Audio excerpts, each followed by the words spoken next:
व अला आलि मुहम्मद कमा सल्लैता अला इब्राहीम व अला आलि इब्राहीम इन्नका हमीदुम मजीद। उस शख्स ने यह आवाज़ लगाई कि कोई आदमी है जो मुझे इंसाफ दिला पाए, तो वहाँ पर कोई खड़ा नहीं होता है, लेकिन वो कहता है आप अलैहिस्सलाम के पास पहुँचता है वो शख्स। आप अलैहिस्सलाम उस वक्त नबुव्वत नहीं मिली थी, 20 साल का एक जवान आप अलैहिस्सलाम, आपकी उम्र 20 साल की थी। आप अलैहिस्सलाम ने कहा कि ज़बी तुम्हारे साथ क्या हुआ, आओ। उन्होंने कहा कि मेरे साथ ये हरकत हुई, मेरा सब कुछ लूट लिया गया, छीन लिया गया। तो उन्होंने कहा कि मैं तुमको इंसाफ दिलाऊंगा अगर तुम सच हो। तो आप अलैहिस्सलातु वस्सलाम ने एक तंजीम, एक जमात बनाई। उस तंजीम का नाम सीरत की किताबों में हिल्फुल फुजूल रखा गया, और आप अलैहिस्सलाम ने उसके बैनर तले आपने बहुत अच्छे अच्छे काम किए मेरे साथियों, मेरे नौजवानों, मेरे दोस्तों, मेरे मुस्लिम भाइयों। इसलिए सोशल काम करना, रिफाही काम करना, ज़रूरत के वक्त दूसरों की मदद करना, अपने लिए हर कोई फ़िक्र करता है, लेकिन समाज में अगर दूसरों के लिए आप मेहनत करते हैं, अगर फ़िक्र करते हैं, तो यकीनन आपको अलग तरह की एक सुकून और अलग तरह की एक खुशी हासिल होती। दूसरों के लिए भी हमें मेहनत करनी चाहिए, दूसरों के लिए भी हमें फ़िक्र करनी चाहिए। आज पूरी दुनिया के अंदर इंसान इतना परेशान क्यों है? क्योंकि अपने लिए मेहनत करता। अगर किसी के ऊपर कोई जुल्म ज़्यादती होती, अगर किसी के ऊपर एलिगेशन से लगते, अगर किसी को नाजायज़ तौर पर गिरफ्तार किया जाता है, अगर किसी के ऊपर जुल्म ज़्यादती होती है, तो हम आवाज़ नहीं बुलंद करते। सिर्फ इसलिए कि नहीं आवाज़ बुलंद करेंगे, पूरी दुनिया में ऐसा ही है, हमारी कौम की यह हालत है। आप अरब कंट्रीज़ में जाइए, वहाँ पर अइम्मा किराम अगर बोलते हैं तो उनके हाथ में हथकड़ियाँ डालकर उनको जेल के सलाखों के पीछे डाल देते। हमारे एशिया महाद्वीप में भी ऐसा ही होता है। बड़े बड़े मुल्क वहाँ पर जहाँ ईमान वाले बसते हैं, वहाँ पर अगर जुल्म के ख़िलाफ़ आवाज़ बुलंद की जाती है तो उनके हाथ में भी हथकड़ियाँ लगा दी जाती। लेकिन मेरे भाइयों, डरने की, घबराने की ज़रूरत नहीं है। आप सिर्फ अल्लाह से डरो, अल्लाह से डर कर अल्लाह की आवाज़ को बुलंद करने की कोशिश करो। वक्ती तौर पर आपके ऊपर परेशानियाँ आ सकती है, लेकिन अल्लाह तबारक व तआला की मदद आपके साथ शामिल हाल होगी। जब नबी के ऊपर परेशानियाँ आ सकती है, जब नबी को आरे से चीरा जा सकता है, जब नबी पाक, जब और बहुत सारे अंबिया कराम को उनको गांव समाज से निकाला जा सकता है, उनको अपने समाज से, गांव से मजबूर कर दिया जाता है हिजरत करने पर, तो हम और आप किस खेत की मूली। लेकिन हक के साथ, शरीयत के साथ, अपने ईमान व अक़ीदे के साथ, अपने मज़हब के साथ जो हमारे ख़मीर के अंदर शामिल है, हम इसके साथ कॉम्प्रोमाइज़ नहीं कर सकते। हम कहीं भी चुप और ख़ामोश नहीं बैठ सकते। जब तक हो सके, जहाँ तक हो सके, इंशाअल्लाह हम अपनी आवाज़ अपनी शरीयत के लिए, अपने नबी के लिए और अपनी कुरान और सुन्नत के लिए आवाज़ बुलंद करते रहेंगे। ये पैगाम हमें कहाँ से मिलता है? मोहम्मद रसूलुल्लाह सल्लल्लाहु अलैहि वसल्लम की ज़िंदगी से। 20 साल की उम्र होती है, उनको इंसाफ मिल जाता है। आप अलैहिस्सलातु वस्सलाम को नबूवत दी जाती है 40 साल की उम्र में, और सबसे पहली वही इक़रा बिस्मि रब्बिकल्लज़ी खलक़ खलक़ल इंसान मिन अलक़, अल्लाह की तरफ से, प्रॉफेट मोहम्मद की तरफ से नहीं। बहुत से लोग एलिगेशन से लगाते हैं कि मोहम्मद रसूलुल्लाह ने आप घड़ लिया, लाकर लोगों को सुना दिया। कुरान ने चैलेंज किया कि अगर तुमको लगता है, if you feel, if you think about Quran and वही, तो लाओ इस जैसी एक सूरत, एक आयत, 10 आयत इस जैसी लाकर पेश करो। फ़ातू बिसूरतिम मिन मिस्लिही, अपने दोस्तों को बुला लो। अगर तुमको लगता है कि मोहम्मद अपनी तरफ से पेश करते, तो मोहम्मद रसूलुल्लाह अपनी तरफ से कोई भी बात नहीं कहते, अल्लाह तबारक व तआला की तरफ से वही होती उनके ऊपर। इक़रा बिस्मि, पहली वही नमाज की नहीं आई, ज़कात की नहीं आई, पहली वही किसकी आती है? इक़रा, क़रअ यक़रअु क़रअन अल फ़ाइलु मिन्हु क़ारिअ, मतलब पढ़ना। इक़रा, पढ़ो, फ़ेले अम्र है, वजूब पर दलालत करता है। उमूमन जब करीने से, क़यास से खाली हो तो वजूब पर। इक़रा, तो उस वक्त जहालत बहुत थी, बहुत ज़्यादा। मक्कतुल मुकर्रमा में जाहिल, अनपढ़, गवार लोग अपनी आन बान शान को बाकी रखने के लिए बेटियों को दफन करते थे, अपना नाम ऊंचा रखने के लिए किसी को कत्ल करना पड़े तो कत्ल कर देते थे, खून बहाना पड़े, खुद मरना पड़े तो मर जाते थे। लेकिन यह है कि नाम के साथ कोई कॉम्प्रोमाइज़ नहीं, ऐसा निज़ाम था, ऐसी सोच थी उस वक्त की। यानी जहालत, लिटरेसी एकदम बहुत ज़्यादा। तो आप अलैहिस्सलातु वस्सलाम को उन बुराइयों को पाक करना था, तो अल्लाह तबारक व तआला की तरफ से सबसे पहले वही आई, इक़रा बिस्मि रब्बिकल्लज़ी, पढ़िए आप अपने रब के नाम से पढ़िए। पता ये चलता है कि तालीम ही मुमकिन है तमाम बुराइयों से मुकाबले के लिए। अगर आपके पास तालीम है तो आप दुनिया से लड़ सकते हैं, आप बातिल का मुकाबला कर सकते हैं। वो अलग बात है। There are two types of education, Islamic education, modern education.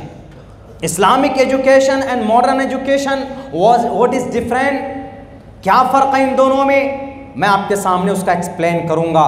लेकिन आप अलैहिस्सलातु वस्सलाम को पहली वही किस बात की आई कि पढ़िए, इक़रा, ए नबी पढ़िए आप। If you want to be a great person, if you want to be a professor, if you want to be a doctor, if you want to be engineer, you must to study, you must to educate। आपके लिए ज़रूरी है पढ़ना, आपके लिए ज़रूरी है study करना, और सबसे पहले अल्लाह के नाम से पढ़ें। आपका बच्चा यूपीएससी की तैयारी कर रहा है, आपका बच्चा नीट की तैयारी कर रहा है, लेकिन बिफोर दैट, इन तमाम चीज़ों से पहले उस बच्चे को अकीदा बताइए। यू आर मुस्लिम, तुम मुसलमान हो, and you have to believe in one God, in one Allah, एक अल्लाह पर अकीदा रखो। और हम लोग तो खामखा शक करते हैं, ये जो मुसलमान होते हैं इनके पास उलमाए किराम की तरफ से फतवे आते हैं, कोई भी मसला आता है तो फ़ौरन मुफ्तियान किराम फतवा सादी कर देते हैं। मैं उन तमाम एलिगेशंस और एतराज़ करने वालों को कहूँगा कि हमारे मुफ्तियान किराम, हमारे आलिम दीन अपनी तरफ से कोई फतवा सादिर नहीं करते, अपनी तरफ से कोई अहकामात नाफिज नहीं करते, बल्कि वो मुकल्लफ हैं, वो ग़ुलाम हैं, वो मोहताज हैं शरीयत के, कुरान के, साए सित्ता के, वो मोहताज हैं उसूल फ़िक़्ह के, उसूल हदीस के। वो अपनी तरफ से एक ज़बर और एक ज़ेर के अंदर तब्दीली नहीं कर सकते, कमी बेशी करने के मुकल्लफ नहीं। उलमा तो दूर की बात, नबी पाक अलैहिस्सलातु वस्सलाम भी चाहें कि कुरान के एक नुक्ते के ऊपर कोई तब्दीली हो जाए, मैं ये कहूँगा कि वो भी पॉसिबल नहीं है। अल्लाह तबारक व तआला के तरफ से जो पैगाम आ गया और जो कौम को दे दिया गया, उसके अंदर कोई भी तब्दीली नहीं हो सकती। आज लोग बोलते हैं कि मौलाना मुसलमान वो होता है जो एक अल्लाह को मानता है। ये तो आपके एक अल्लाह को मानने का सख्ती के साथ कहाँ पर ऑर्डर है। मैं दुनिया वालों से बताना चाहता हूँ, आपको भी याद रखना चाहिए, इस्लाम वो है जिसका कोई भी अमल विदाउट दलील नहीं है, बिना दलील के नहीं है। हम एक अल्लाह को मानते हैं, कुल हुवल्लाहु अहद अल्लाहुस समद, ये दलील हमारे पास है। हम नबी को मानते हैं, नबी और रसूल और आखिरी रसूल आखिरी नबी, हमारे पास दलील मौजूद है। मुहम्मदुर रसूलुल्लाह वमा मुहम्मदुन इल्ला रसूल मा काना मुहम्मदुन अबा अहदिम मिन रिजालिकुम वलाकिन रसूलुल्लाह व खातमन नबिय्यीन। हम फरिश्ते को फरिश्ता मानते हैं, अल्लाह का मखलूक मानते हैं, ये दलील कुरान में मौजूद है। कुल्लुन आमन बिल्लाहि व मलाइकतिही व कुतुबिही। अगर हम क़यामत का दिन मानते हैं, इस दुनिया के ख़त्म होने का दिन मानते हैं, इसकी दलील कुरान करीम के अंदर मौजूद है। वअन्न अस्साअत आतियतुन ला रैब फ़ीहा यौम तक़ूमुस्साअ इन्न वअदल्लाहि हक़। इस तरह के अल्फाज कुरान करीम में ज़िक्र किए गए। हम नमाज को फ़र्ज़ मानते हैं, कुरान करीम में दलील मौजूद है, अक़ीमुस्सलाह। हम ज़कात को फ़र्ज़ मानते हैं, कुरान करीम में दलील मौजूद है, वआतुज़्ज़काह। हम सूद को हराम मानते हैं, कुरान में दलील मौजूद है, अहल्लल्लाहुल बैअ व हर्रमर रिबा। हम पर्दे को ज़रूरी मानते हैं, कुरान में तकरीबन 7 आयतें उसके ज़रूरी होने के ऊपर अल्लाह तबारक व तआला ने नाजिल किया। कुरान करीम के अहकामात के मुताबिक हमारे अक़ीदे होते, हमारे पास दलाइल मौजूद, सिर्फ कुरान में नहीं, एक अल्लाह की दलील वेदों में मौजूद है, जो लोग एतराज़ करते हैं उनकी किताबों में मौजूद है। एको देवा सर्वभूतेषु गूढ़ः, नबी को आखिरी नबी मानते हैं, कुरान में तो है, वेदात के अंदर मौजूद है जनाब। अदल्लबू का मई का कम, अदल्लबू का निखाद कम। हम आखिरत को, क़यामत को, दुनिया के ख़त्म होने का दिन दुनिया ख़त्म होगी क़यामत के ज़रिए से, और क़यामत एक बड़ी ख़तरनाक वाक़या और बड़ी ख़तरनाक घड़ी होगी। उस क़यामत का तज़किरा कुरान के साथ साथ पूरी दुनिया के ऑथेंटिक धर्म ग्रंथों के अंदर, धर्मशास्त्रों के अंदर मौजूद है। यूँ कहा गया, ओम पूर्णमिदा पूर्णात् पूर्णमुदच्यते पूर्णमादाय। क़यामत है, ये क़यामत है। नबी को आखिरी नबी मानते हैं। यज्ञम परचुचाम्यम सतततूतो निबोस्ति कवरितम परवियम गतम कस्तद्य विभारती। आखिर ज़माने में एक ऐसा नबी आएगा, एक ऐसा इंसान आएगा जो आखिरी योग का तरीक़ा बताएगा। यज्ञम परचुचाम्यम, योग का तरीक़ा, आखिरी तरीक़ा। तो इबादत का आखिरी तरीक़ा कौन बताए? प्रॉफेट मोहम्मद सल्लल्लाहु अलैहि वसल्लम आखिरत इबादत का आखिरी तरीक़ा आप अलैहिस्सलातु वस्सलाम ने बताया। मेरे साथियों, हमारे पास दलाइल, हमारे पास एक एक चीज़ की दलील मौजूद है। हमारे से मुराद इस्लाम के पास ज़रूरत है, हमारे उलमा बयान करते हैं उसको सामने लाने के लिए। आप अलैहिस्सलातु वस्सलाम सबसे पहले वही इक़रा बिस्मि रब्बिकल्लज़ी खलक़ खलक़ल इंसान मिन अलक़। आज हम पढ़ते नहीं हैं, आज हम तालीम नहीं हासिल करते, आज हम कुछ किताबों को पढ़कर अपने आप को महान समझते नहीं। मेरे भाइयों, पढ़ते रहिए, आप पढ़ते रहिए। तारीख उठाकर पढ़ेंगे आप तो पढ़ पढ़ कर इंसान ज़मीन से आसमान नहीं, चांद पर यूं ही नहीं चला गया, पढ़कर गया। और दुनिया की सबसे महान किताब सिर्फ़ इबादत के लिए नहीं, सिर्फ़ वाक़यात के लिए नहीं, सिर्फ़ अहकामात के लिए नहीं, बल्कि जानकारी के लिए कौन सी किताब? कुरान करीम है। दुनिया की कोई ऐसी तालीम, दुनिया का कोई ऐसा मसला, कुरान ऐसा ना हो कि कुरान में नहीं होगा तो अहादीस सहाह सित्ता के अंदर ज़रूर मौजूद हो। इशारतुन्नस, दलालतुन्नस, इक़्तिज़ाउन्नस, किसी न किसी तरीक़े पर कुरान करीम से उस चीज़ का सबूत ज़रूर मिलता है। आप कहेंगे कि मौलाना कुरान पढ़कर तो एक हाफ़िज़ साहब बनता है, कुरान करीम पढ़कर सिर्फ़ एक मौलाना साहब बनते हैं, सहाह सित्ता पढ़कर इफ्ता और तकमील अदब करके तो एक अच्छा मुफ्ती बन सकता है, एक अच्छा काजी बन सकता है, एक अच्छा इंजीनियर नहीं बन सकता, एक अच्छा डॉक्टर नहीं बन सकता। गलत बात। आप अलैहिस्सलातु वस्सलाम ने इन तमाम चीज़ों को आप अलैहिस्सलातु वस्सलाम किसी न किसी शक्ल में बता करके गए हैं।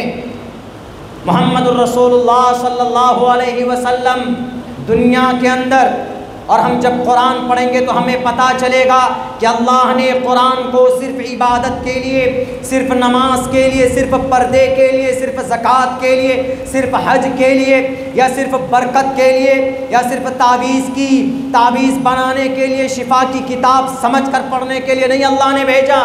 अल्लाह तबारक व तआला ने इस कुरान को 1450 साल पहले अल्लाह सुब्हानहू व तआला sent down to the earth and to teach the people. And do you need, if you need anything, तो just you must to find out and from Quran Kareem. आप कुरान करीम से उस समस्या का समाधान कर सकते हो। ज़रूरत इस बात की है कि ढूंढ करके निकालो, ढूंढ करके निकालोगे तो मिलेगा तुम्हें। हम अभी तो नहीं, हमारे पास तो अभी ऐसे स्कॉलर्स नहीं है, ऐसे प्रोफेसर्स नहीं है कि हम एग्ज़ाम्पल दे सकें, लेकिन माजी में हमारे पास ऐसे ऐसे विद्वान गुज़रे हैं जो कुरान के हाफिज़ थे, जो बड़े तबीब थे, बड़े माहिर थे, लेकिन कुरान करीम के हाफिज़ थे, अल्लाह के नबी की सुन्नत के ग़ुलाम थे।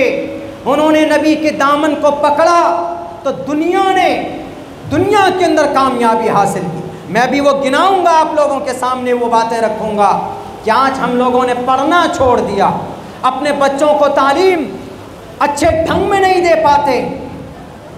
एजुकेशन जितना अपनाएंगे हम, इंशाअल्लाह तबारक व तआला हम कामयाब होते चले जाएंगे। अब कौन सा एजुकेशन, कौन सी तालीम, इंशाअल्लाह वो भी आपको बताया जाएगा कि भाई कौन सी तालीम ज़रूरी। हम तो अलग बांट दिए, साइंस को अलग कर दीजिए, मैथ को अलग कर दिया हमने, केमिस्ट्री को अलग कर दिया, बायोलॉजी को अलग कर दिया हमने। हालांकि मेरे मुस्लिम भाइयों ऐसा नहीं है, बल्कि कुरान करीम के अंदर अल्लाह सुब्हानहू व तआला मेंशन्ड एवरीथिंग, एवरी टॉपिक।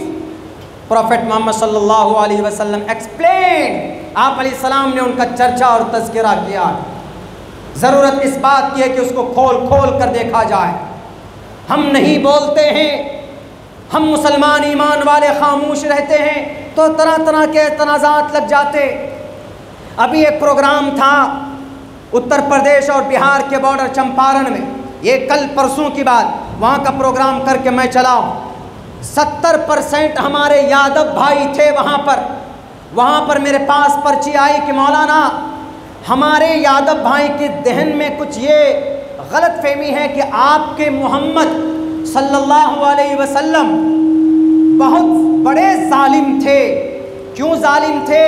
अल-अयाज़ु बिल्लाह, इसलिए कि लोगों को जंग के लिए उभारते थे, लोगों को जंग के लिए उभारते थे। इसकी क्या हकीकत है बताएं। तो हमने कहा कि ऐसा नहीं।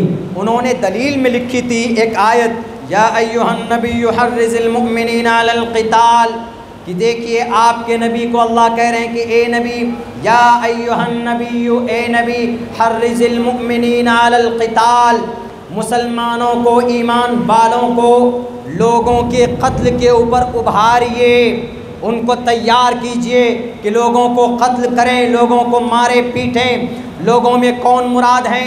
मुशरिक जो थे वही उनको मारने की बात कही गई। इसीलिए हम लोग नाराज़ हैं। हम चाहते हैं कि आप इसका एक्सप्लेन करें, आप इसको वाज़ेह करें। तो हमने एक वाक़या लिया। हमने कहा कि बहुत 2750 साल पहले इस ज़मीन पर महाभारत, जानते हैं हम लोग महाभारत, एक युद्ध हुआ, एक जंग हुई थी। उस जंग में एक तरफ कौरव और एक तरफ पांडु थे। कौरव और पांडु 5 भाई थे। उनमें एक भाई का नाम अर्जुन था जो बड़ा होशियार था। कौरव पांडु दोनों रिलेशन ही थे, उधर नहीं जाऊंगा, बड़ा लंबा वाक़या। लेकिन जब जंग होती है मैदान में, एक तरफ कौरव एक तरफ पांडु लड़ते हैं दोनों। बाज़ाब्ता उस लड़ाई का जो बाप होता है कौरव पांडु का, वो खड़े होकर कहता है संजीव से, मीडिया वाले से, कि संजीव ज़रा मुझे बताओ कि जंग के मैदान में कौन जीत रहा है, कौन हार रहा है। बाप कह रहा है। जब लड़ाई शुरू होती है तो जो पांडवों का भाई है अर्जुन, वो समझदार होता है। वो क्या कहता है? वो कहता है कि मैं लड़ाई नहीं करूँगा। उसने तीर तलवार धनुष रख कर पीछे जाकर बैठ जाता है। उसके बाद लड़ाई ख़त्म हो जानी चाहिए, नहीं, लड़ाई ख़त्म नहीं हुई, युद्ध ख़त्म नहीं हुई, बल्कि और जोश के साथ लड़ाई शुरू होती। कौन आते हैं वहाँ पर? वहाँ पर फौरन ईश्वर कृष्ण जी, विष्णु जी 8वां अवतार फौरन लेते हैं, जिनका नाम कृष्ण जी है। कृष्ण जी अवतार लेते हैं। उस वक्त के खुदा हैं वो, उस वक्त के कृष्ण जी फौरन आकर कहते हैं, Arjun, why did you decide to put down your bows and arrows? क्यों तुमने ये फैसला किया कि तुम खामोश बैठ जाओ? कुतस्तुवा कश्मलिदम विश्मे समुपस्थितम अनार्य जुष्टम कीर्ति कर्म जुनः। तुम बेवकूफ़ हो, तुमने ये फैसला क्यों किया? तुम लड़ाई क्यों नहीं करोगे? उन्होंने कहा कि महाते परमात्मा, हम कैसे लड़ सकते हैं? मेरे सामने मेरे चचा हैं, मेरे गुरु हैं, मेरे भाई हैं, मेरे पुप्पू का लड़का है, मेरे चचा का लड़का है, मेरे कज़न्स हैं, मैं कैसे मुकाबला कर सकता हूँ? उस वक्त एक खुदा उस वक्त का क्या कह रहा है कि नहीं, कुतस्त्वा कश्मलिदम विस्मे समुपस्थितम अनार्य जुष्टम। दूसरे अध्याय का तकरीबन 6ठा मंत्र है श्रीमद् भगवद गीता का। कहीं किसी लिटरेचर में नहीं, हमने पढ़ा है मेरे भाइयों। अगर आप चाहेंगे तो मैं आपको दलील दिखा सकता हूँ। हमारा कोई सनातन धर्मी भाई चाहे तो मैं उसको खोल कर दिखा सकता हूँ, पढ़कर बता सकता हूँ। कुतस्तवा कश्मलिदम विस्मे समुपस्थितम अनार्य जुष्टम कीर्ति कर्म जुनाहा। क्या तुम कामयाबी पाना चाहते हो? क्या तुम कामयाब होना चाहते हो? इस ज़मीन पर कौन नसीहत कर रहा है? वो खुदा, वो परमात्मा जिनका नाम उस वक्त एक कृष्ण जी का नाम था, वो उस वक्त फैसला करके उनको बता रहा है कि नहीं। उन्होंने कहा कि ये हमदर्दी छोड़ो, ये जो सामने है तुम्हारे रिश्तेदार नहीं है, ये तुम्हारे रिलेटिव नहीं है। अगर तुमने आज इनको छोड़ दिया तो ये कल तुम्हारी गर्दन उड़ा देंगे, कल तुमको इस ज़मीन से मिटा देंगे। वो राक्षस हैं, वो राक्षस हैं, वो मुजरिम हैं, इसलिए उनका खात्मा ज़रूरी है। क्या कहे? खात्मा ज़रूरी है। दूसरा श्लोक देखिए क्या कहा। दूसरे श्लोक के अंदर कहा गया, हृदय शुद्रम हृदय शुद्रो दौर्बल्यम। ए अर्जुन उठो। वहाँ नबी को क्या कहा अल्लाह ने?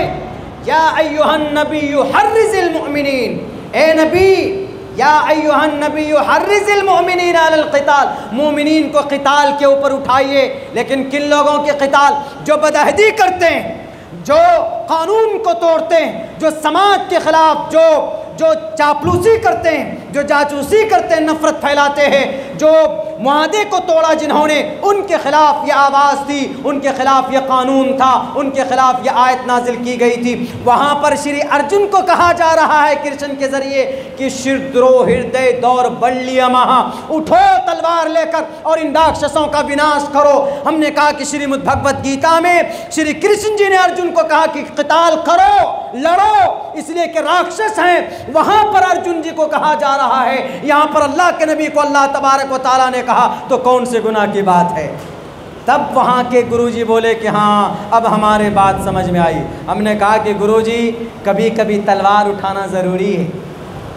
हमारे भारत में, हमारे भारत की किसी मुल्क से अगर जंग हो तो हम लोग दुआ करते हैं कि जंग ना हो। क्यों? अमन और शांति के साथ रहें। लेकिन कोई मुल्क अगर डायरेक्ट घुस जाए हमारे मुल्क में, हमला करे, तो फिर उनका मुंह तोड़ जवाब देना ज़रूरी है कि नहीं? सेम यही वाक़या पेश आया था 1450 साल पहले सीरतुन नबी, नबी पाक अलैहिस्सलाम की ज़िंदगी में। वही वाक़या पेश आया था 2700 साल पहले, जब हमने ये एक्सप्लेन किया, कुरान की रोशनी में उनके वैदात पढ़कर सुनाए, श्रीमद् भगवत गीता पढ़कर सुनाया।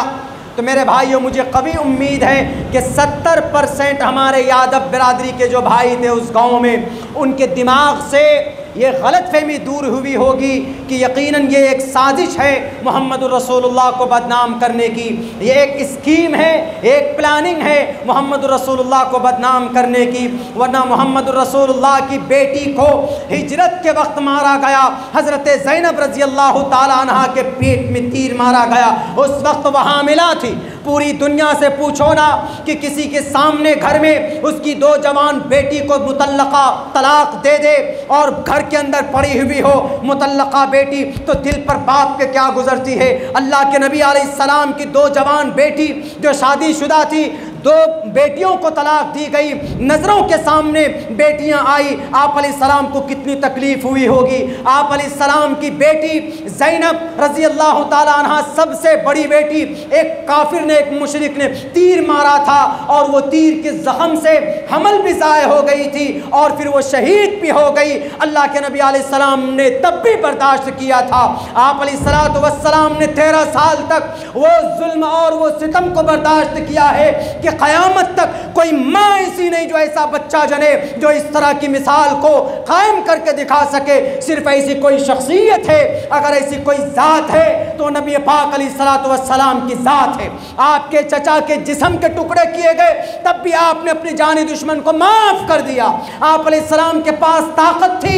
फतेह मक्का के मौके पर हज़रत साद ने कहा था कि अल्लाह के नबी, आप इशारा तो कर दो, गाजर मूली की तरह हम काट देंगे क्योंकि मेरे पास ताकत है। अल्लाह के नबी ने कहा कि नहीं, जाओ मेरे सहाबा, मैं सबको माफ़ करता हूँ। है इतना बड़ा कलेजा रखने वाले दुनिया वालों, एतराज़ करने से पहले हमारे नबी की 13 साल की ज़िंदगी उठाकर देखो।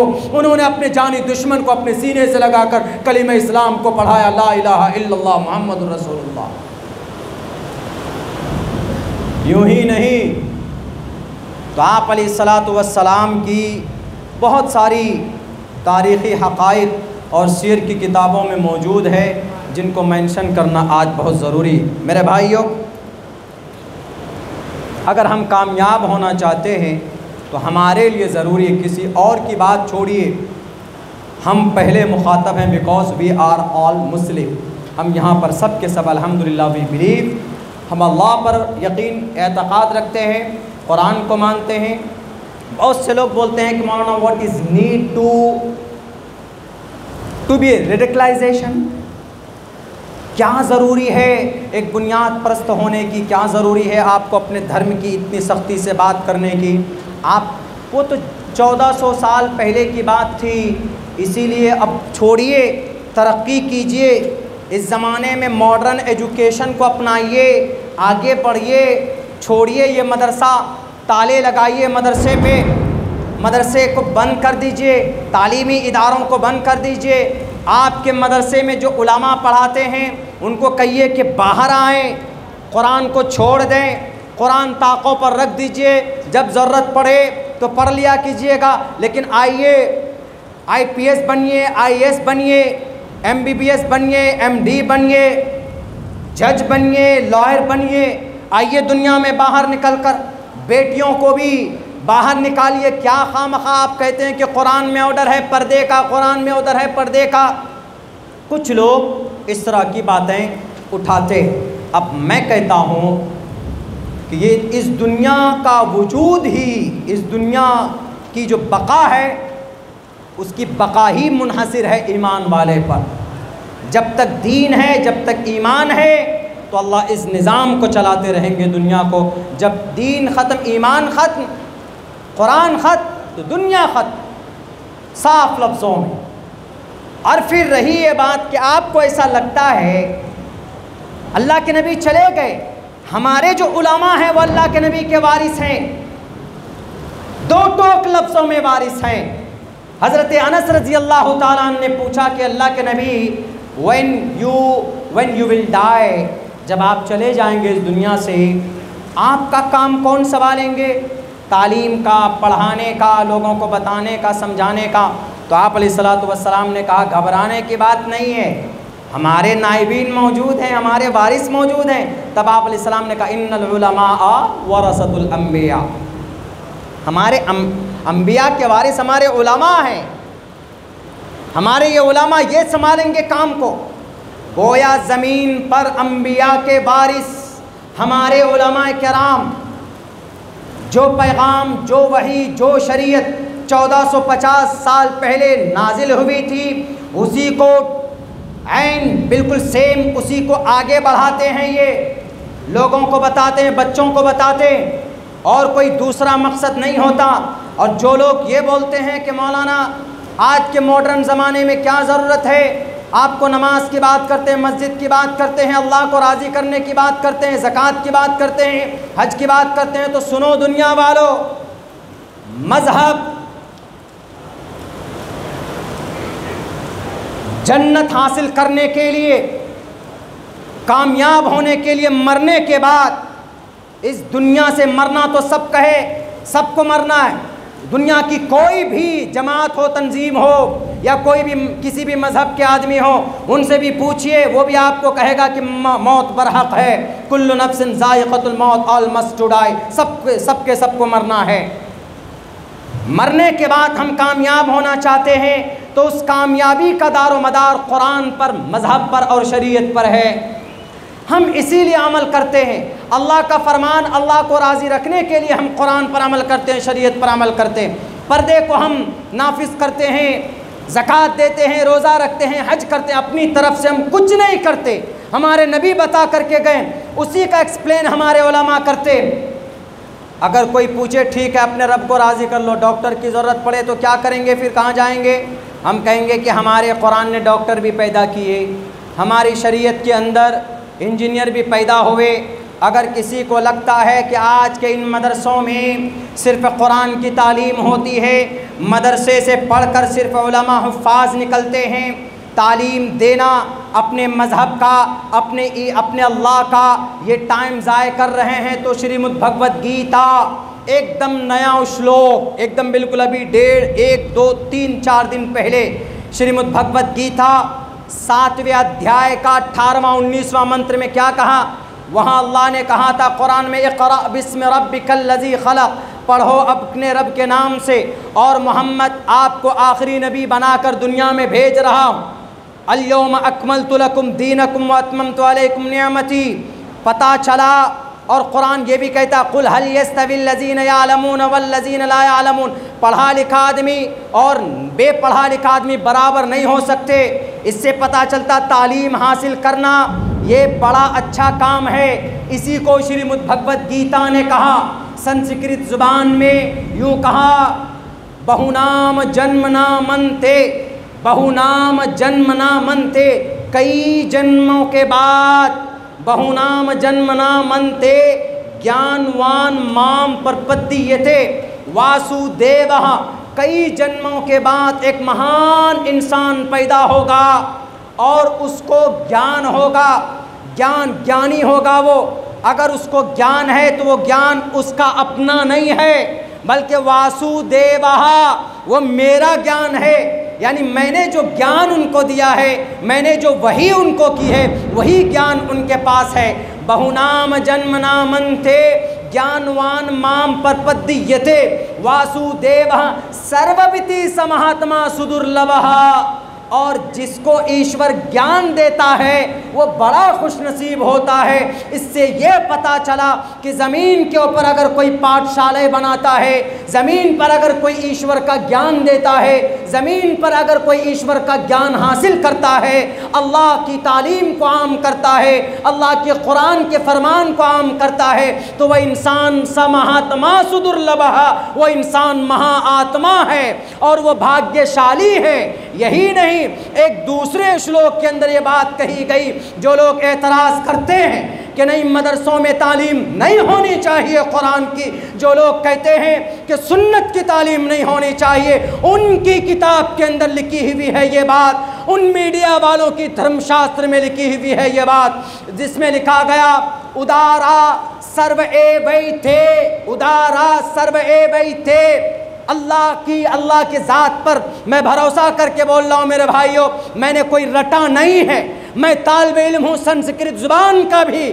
जैसे अरबी ज़ुबान को हमने 8-9 साल तक मदरसे में रहकर उसके ग्रामर को सीखकर कुरान के तर्जमे को समझ सकते हैं, मैं वैसा ही तालिब इल्म संस्कृत का भी हूँ। मैं कोई रट कर नहीं बोल रहा हूँ। उदारा सर्व एवैते ज्ञानी तात्मेव मैमतम, और समहात्मा आस्थितः सही युक्त आत्मा मामेवानुत्तमाम गति में। ए दुनिया के लोगों, अगर कोई सखावत करता है, गरीबों में बांटता है, अच्छी बात है, लेकिन समहात्मा ये कहा गया आगे सर्व एवैते ज्ञानी तात्मेव मैमतम, लेकिन जिसके पास मेरा ज्ञान है, जिसके पास मेरा ज्ञान है, वो साक्षात मैं हूँ उसमें। मैं परमात्मा कह रहे, कृष्ण जी कह रहे, मैं हूँ उसमें।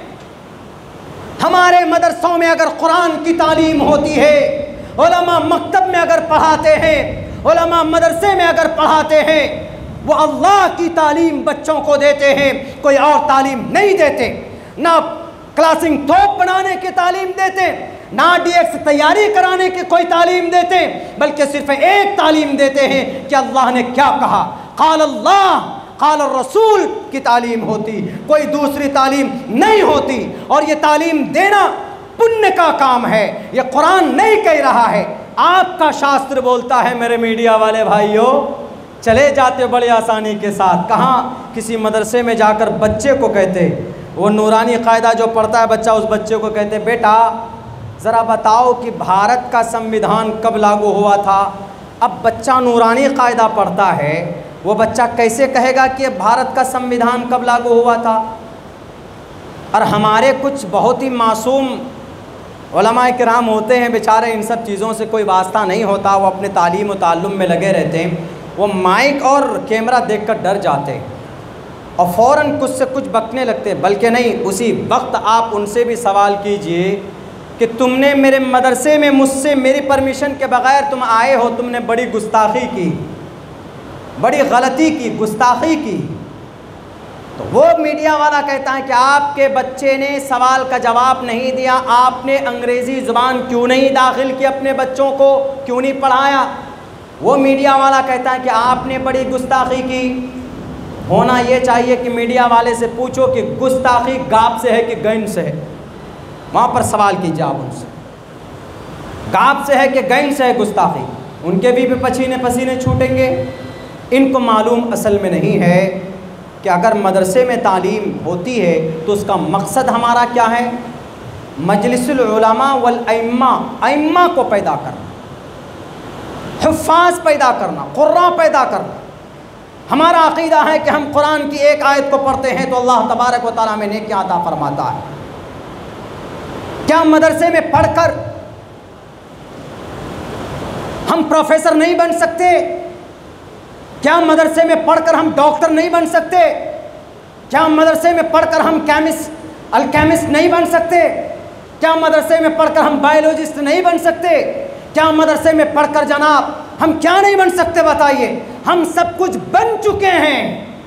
उठाओ तारीख में बताऊंगा, जाओ ऑक्सफोर्ड यूनिवर्सिटी, कैम्ब्रिज यूनिवर्सिटी, उस यूनिवर्सिटी में आज एक किताब पढ़ाई जाती, आज just right now and just today, आज भी पढ़ाई जाती है। उस किताब का नाम अल कानून है।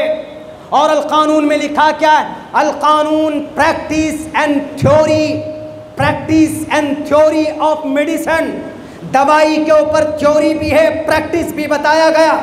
और इस किताब के अंदर 10 लाख अल्फाज हैं। अल कानून किताब का नाम है, 10 लाख अल्फाज इस किताब में है। 5 चैप्टर में there are 5 chapters of this book.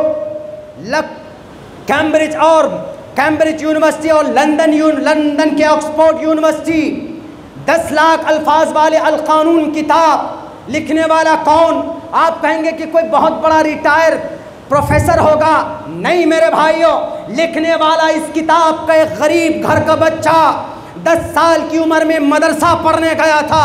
उसका नाम शेख हुसैन अली इब्न सीना है, जिसको अबू अली सीना बोलते हैं। पूछो 10 साल की उम्र में वह हाफिज़ कुरान बना था वो बच्चा। 10 साल की उम्र में हाफिज़ कुरान ऐसी किताब लिखी कि ऑक्सफोर्ड यूनिवर्सिटी वाले उस किताब की गुलामी करते हैं। अगर मैं झूठ बोलता हूँ तो मेरी ज़ुबान काट कर रख लीजिए, वरना देखिए तारीख। ऑक्सफोर्ड यूनिवर्सिटी कब और कैम्ब्रिज यूनिवर्सिटी 13वीं और 14वीं सदी में बनी। 9वीं ईस्वी के अंदर बगदाद के कुतुब खानों में हाथ से लिखी हुई 70,000 किताबें हमारे उलमाए किराम ने लिखी थी। इसको छोड़िए जनाब, इसको एक तरफ कीजिए। अबू अली सीना साहब को आप उठाइए।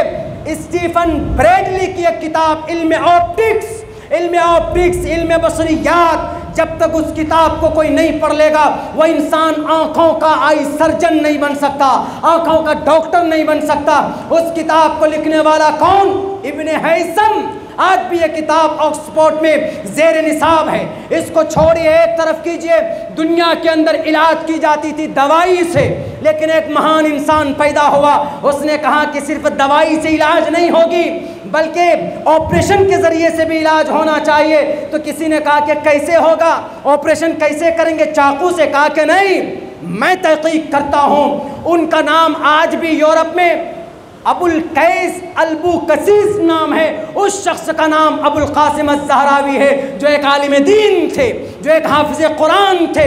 ऑपरेशन के जितने भी आलात पाए जाते हैं, जितनी भी चीज़ें हैं, सीजर हैं, ब्लड वगैरह है, पूछे एक MD और MBBS डॉक्टर से, उनके अंदर अबुल कासिम अज़्ज़हरावी का नाम आता है कि नहीं आता है। अगर अब्दुल्ला सालिम झूठ बोलता है तो मेरे गिरेबान को पकड़िए, आप अपने नंदियाल में मुझे बैठा दीजिए।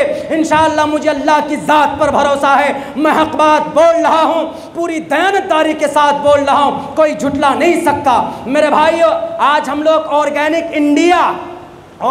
इंडिया नाम दिया इस दवाई का। ऑर्गेनिक दवाई की खोज किसने की थी? अल्कोहल का बानी कौन है? अल-कोहल का बानी, उस शख्स का नाम, मदरसे का तालिब इल्म, उस शख्स का नाम अबू मंसूर अली ईरानी थे। वो एक मदरसे का तालिब इल्म था। एक किताब लिखी, उस किताब का नाम किताबुल अदविया है। 500 आयुर्वेदिक दवाई की नाम उसमें उस किताब के अंदर लिखे।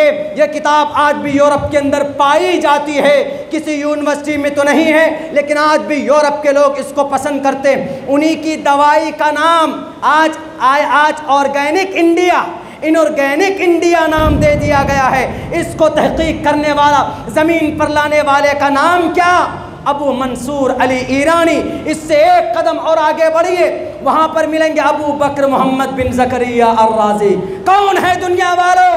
मदरसे पर एतराज़ करने से पहले हमारे ये मासूम, ये सफ़ेद पोश, दाढ़ी वाले, टोपी वाले उलमा किराम की ज़ात पर और इनके कारकर्दगी पर एतराज़ करने से पहले इनकी तारीख को पढ़ो। अबू बकर मोहम्मद बिन ज़करिया अर-राज़ी वो शख्स है इस धरती के ऊपर जिन्होंने चेचक जैसी मुहलिक बीमारी का इलाज इन्होंने निकाला। गोल ब्लैडर, मसाना पथरी हो जाए इंसान की गोल ब्लैडर पे, इंसान के ये अतड़ियों पे अगर हो जाए तो इसका इलाज कैसे किया जाता है, इसकी तहकीक अगर किसी ने की है तो उसका नाम अबू बकर मोहम्मद बिन ज़करिया अर-राज़ी। मैं अपनी किताब नहीं, 1923 में जब लंदन के अंदर एक कॉन्फ्रेंस होती है तो उस लंदन के अंदर डॉक्टर का इमाम 1923 को किसी को माना जाता है तो वो यही अबू बकर मोहम्मद बिन ज़करिया अर-राज़ी। सबसे पहले मैकेनिकल इंजीनियर का नाम क्या? मैकेनिकल इंजीनियर का नाम अहमद बिन जाबिर मूसा शाकिर, अहमद मूसा बिन शाकिर। ये सबसे पहले दुनिया के मैकेनिकल इंजीनियर, इस पर इन्होंने किताब लिखी। उस किताब का नाम किताबुल हैल है, आज भी पढ़ाई जाती है। सिविल इंजीनियर दुनिया का सबसे पहला कौन? अबू अब्बास है, अबू हातिम ज़फ़री है, जिन्होंने किताब लिखी सिविल इंजीनियरिंग के ऊपर।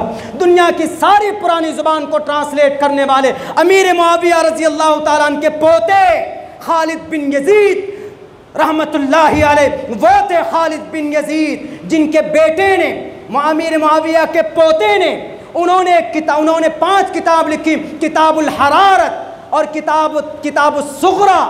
उन्होंने पूरी दुनिया की पुरानी लैंग्वेज की किताबों को जदीद एडिशन के अंदर शाये करने वाला दुनिया के सबसे बड़े महान थे। कौन थे ये लोग? ये लोग हमारे उलमा थे, ये लोग हमारे टोपी और दाढ़ी वाले थे। और फिर इनकी निस्बत कहाँ से जाकर मिलती है? इनकी निस्बत जाकर मदरसे की खुसूसन जो निस्बत है, इनका जो लिंक है वो अस्हाब सुफ़ा से है। आप अलैहिस्सलाम 13 साल तक मक्का में रहे। आप जब मदीना चले गए तो वहाँ पर जो अल्लाह की तरफ से जो वही होती थी तो उस वही को दर्स व तदरीस के लिए, लोगों को बताने के लिए एक चबूतरा इसी तरह का था, ऊपर से साया कर दिया गया था। उलमा ज़्यादा बेहतर जानते हैं, आई एम ए स्टूडेंट, मुझसे गलती भी हो सकती है। तो सायेदार बना दिया गया था मस्जिद नबी के जस्ट बिल्कुल बराबर में। उसको, उस चबूतरे को सुफ़ा कहा जाता है। तो उस सुफ़े में, उस चबूतरे में वो सहाबी उमूमन रहते थे जिनका घर नहीं होता था, तो वहीं आकर बैठते, आराम करते, सोते और सिर्फ़ उनका काम था पढ़ना, अल्लाह के नबी से तालीम हासिल करना। और कभी कभी ऐसा होता था कि वो तालीम हासिल करने के चक्कर में भूखे रहते थे, फाका हो जाता था। आज तो माशाअल्लाह मदरसों के अंदर अच्छे खाना मिलने लगे, लेकिन हमारे ज़माने में भी इतने अच्छे नहीं थे। हमने भी कीड़े वाले चावल खा खा करके कुछ तालीमात हमने हासिल की। कुछ इलाक़ों में तो मदरसों में दाल बिल्कुल ऐसी पानी की तरह होती है, आप अगर वज़ू कर लें तो हम लोग बोलते थे, जब दाल मिलती थी तो हम लोग बैठ कर खाते थे तो बोलते थे, हमने कहा कि ये दाल ऐसी है, आदसुन अल्लज़ी यजूज़ु बिहिल वज़ू, ये दाल ऐसी पानी की तरह है, अगर इससे वज़ू कर लें तो जायज़ हो जाए। ये निस्बत है असल में कहाँ? अस्हाब सुफ़ा से। वहाँ बैठकर वो लोग 2-2, 3-3 दिन तक भूखे रहते थे। हज़रत अबू हुरैरा को तो पागल कहते थे, पागल हो गए। वही निस्बत है दुनिया का सबसे पहला मदरसा, सक्सेसफुल मदरसा, वहाँ से इनकी निस्बत है। और ये सिर्फ वो तो आज 1842 के बाद साइंस को अलग कर दिया गया, मैथ को अलग कर दिया गया। मैथ को उर्दू में हिसाब बोलते हैं, इल्म रियाजी के नाम से फ़लसफ़ा में जानते हैं। इसी इल्म रियाजी का इल्म हिसाब का सबसे बड़ा अगर कोई एक्सपर्ट था तो उसका नाम इब्न बाजा। इब्न बाजा सबसे बड़ा राइटर दुनिया का, मशरिक मगरिब शुमा उत्तर से लेकर दक्षिण सबसे बड़ा राइटर। नाम जानते हैं लेकिन ये मालूम शायद हमें नहीं है कि वही है इब्न खुल्दून। कौन थे? आलिम दीन, उलमा की सोहबत में बैठे, मुख्तलिफ रिवायत इनके बारे में, लेकिन ये थे दीनदार थे, अखलाकमंद थे। आज भी हमारे मदरसे वाले अगर मेहनत करते हैं, दुनिया वालों सुनो, इनका मकसद सिर्फ ये है कि अल्लाह की ज़मीन पर अल्लाह को राज़ी करना। और अगर तुम्हें ऐसा लगता है कि इन मदरसे में पढ़ने पढ़ाने वाले अपने मदरसे से मोहब्बत करते हैं, अपने कुरान से सिर्फ मोहब्बत करते हैं, ऐसा नहीं है। उसके साथ साथ जिस जगह पैदा होते वहाँ से भी मोहब्बत करते, जिस मुल्क में पैदा होते वहाँ से मोहब्बत करते। नहीं यकीन आता तो तारीख उठा करके देख लो। उलमाए किराम को गलत कहने से पहले शाह वलीउल्लाह मुहद्दिस देहलवी की तारीख उठाकर क्यों नहीं पढ़ते? उनके पोते सैयद शाह इस्माइल शहीद रहमतुल्लाह अलैह की तारीख क्यों नहीं पढ़ते? सबसे पहले शहीद हुए मौलाना सैयद अहमद शहीद रहमतुल्लाह अलैह के साथ अंग्रेज़ के ख़िलाफ़ जिहाद का फतवा देने वाले ये उलमा ही थे। शाह अब्दुल अजीज़ मुहद्दिस देहलवी थे, हाफिज़ जामिन शहीद रहमतुल्लाह अलैह थे। शामली के मैदान में अंग्रेज़ के सामने में कौन था? हमारे उलमा थे। मौलाना कासिम नानोतवी थे, मौलाना अब्दुल रशीद गंगोही थे। माल्टा के कैद खाने में अगर कोई मदफून है तो मौलाना फजल हक खैराबादी मदफून है। आज भी इस देश को अगर ज़रूरत पड़ जाए तो हमारे मदरसे वाले देश के अमन के लिए दुआ करते हैं। तुम नहीं जानते, जाओ मदरसों में देखो, फजर की अजान से पहले दुनिया के किसी भी तालीमी स्थान में फजर की अजान से पहले पढ़ने पढ़ाने का निज़ाम नहीं। लेकिन अल्हम्दुलिल्लाह कुर्बान जाइए हमारे उलमा पर, फजर की अजान से 1 घंटा पहले अपने बच्चों को जगा कर वो बच्चे कुरान पढ़ते, दुआएं करते हैं। और उस दुआ में ये बात भी शामिल होती है कि अल्लाह हमारे इस मुल्क की हिफाजत फरमा, हमारे इस मुल्क के अंदर अमन व अमान कायम फरमा। ढोंगी तुम हो, लुटेरे तुम हो, लड़ाते तुम हो, फसाद तुम कराते हो, हम नहीं कराते। क्योंकि हमारे नबी ने कहा है, हमारे कुरान ने कहा है, किसी इंसान का अगर कत्ल करते हो तो गोया कि पूरी इंसानियत का तुमने कत्ल किया है। हमारे नबी ने कहा है, तुम्हारे पड़ोस में अगर कोई इंसान है, गरीब है, क्रिश्चियन है, जैन है, बौद्ध है, अगर कोई है तो उसको तुम तकलीफ मत दो। और सुनो, अगर तुम मुत्तकी हो, तुम्हारे पड़ोस में कोई तुम्हारी तकलीफ से अगर वो तकलीफ में होता है तुम्हारी वजह से, तो तुम मुत्तकी होने की वजह से ला यदखुलुल जन्नत मन ला यअमनु जारुहु बवाइक़हु, a person who is not enter the paradise and whose neighbour is not safe from his cruelties. ये दुनिया के अंदर ये हदीस बताई जाए, हमारे नबी का ये पैगाम है कि दुश्मन के साथ, अपने पड़ोसियों के साथ भी मोहब्बत करो। ये वारिसीन अंबिया नबी पाक अलैहिस्सलातु वस्सलाम के हैं। मेरे भाइयों, दिल से मानते हैं, हमारे उलमा हमारे सर के ताज हैं, हमारे अइम्मा किराम इज़्ज़त की और हक़दार हैं, क्योंकि हम सबसे मुबारक अमल इनके सपुर्द करते हैं नमाज। कि इमाम साहब हमारी नमाज आपके पीछे, आप आसमान तक लेकर जाइए, तो वही सम्मान व इज़्ज़त उलमा की होनी चाहिए। लेकिन उसके साथ साथ हम उनके ज़रिए से जो बातें समझ में नहीं आती है कुरान और सुन्नत की, कुरान और हदीस की, कुरान और शरीयत की, तो हम अपने उलमा से पूछें और फिर उस पर अमल करने की कोशिश करें। और दूसरी बात ये कहूँगा कि हमारे मदरसों के ऊपर आज बहुत बुरे हालात गुज़र रहे हैं। कुछ लोग किस तरह की बातें करते हैं। एक कानून की एक लाइन है, मैं पढ़कर सुना दूँ फिर मैं अपनी बात ख़त्म करता हूँ। उसमें लिखा हुआ है, भारत के संविधान का आर्टिकल 30, उसमें all minorities whether based on religion और language shall have the right to establish on their choice. उसमें ये लिखा गया है कि माइनॉरिटी के लोग अगर अपने मज़हब के मुताबिक, अपनी ज़ुबान के मुताबिक, shall have the right to establish on, shall have language and religion, मज़हब के मुताबिक और अपनी ज़ुबान के मुताबिक अगर कोई तालीमी इदारा बनाना चाहते ऑन देयर चॉइस, अपनी मर्ज़ी से, तो शैल हैव द राइट, उसको परमिशन है, उसको इजाज़त है, उसको कोई मना नहीं कर सकता। अलबत्ता गवर्नमेंट का कोई निज़ाम है सर्वे का, कोई बात नहीं, वो कराए, लेकिन मीडिया वाले को बिना परमिशन के गेट के अंदर घुसने की इजाज़त बिल्कुल नहीं होनी चाहिए।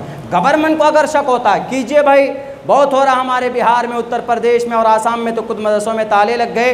लेकिन मेरे भाइयों, मेरे मुसलमानों, डरना नहीं है, हम पुरअमन थे और हैं और रहेंगे, अपने मुल्क के वफ़ादार थे और अपने अल्लाह तबारक व तआला के बंदे हैं, अल्लाह की इबादत करते हैं, मुल्क से मोहब्बत करते हैं। धार्मिक एतबार से हम मुसलमान हैं और नेशनलिज़म के एतबार से और नेशन के एतबार से हम लोग क्या हैं, इंडियन है। अगर कोई आपको बहकाए कहे कि मौलाना आप मुसलमान हैं, क्या आप इंडियन हैं, कहिएगा कि भाई हम मुसलमान भी इंडियन भी हैं। जब हमें इबादत की बात आती है तो मुसलमान बन जाते हैं और जब देश की बात आ जाती है तो इंडियन बन जाते हैं। व्हाट्स योर प्रॉब्लम, क्या प्रॉब्लम है?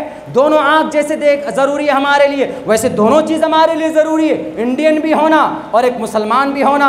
बहरकैफ ये चॉइस, ये इख्तियार हमको भारत के संविधान ने दिया है। किसी से डरने घबराने की ज़रूरत नहीं है। उलमाए किराम से मिलिए, मोहब्बत कीजिए, उनकी ज़ियारत कीजिए और नबी पाक अलैहिस्सलातु वस्सलाम की सीरत व सुन्नत के मुताबिक ज़िंदगी गुजारिए। मैं आखिर में तमाम कारकुनान से, नंदियाल के एक एक फ़र्द से, खुसूसन उलमाए किराम की जमात से, उन जमात का मैं शुक्रिया अदा करता हूँ कि खूबसूरत प्रोग्राम बनाया, सजाया। अल्लाह इस प्रोग्राम को हम सब के लिए निजात का ज़रिया बनाए। बहुत बहुत शुक्रिया। जज़ाकल्लाह। अस्सलामु अलैकुम व रहमतुल्लाहि व बरकातहू।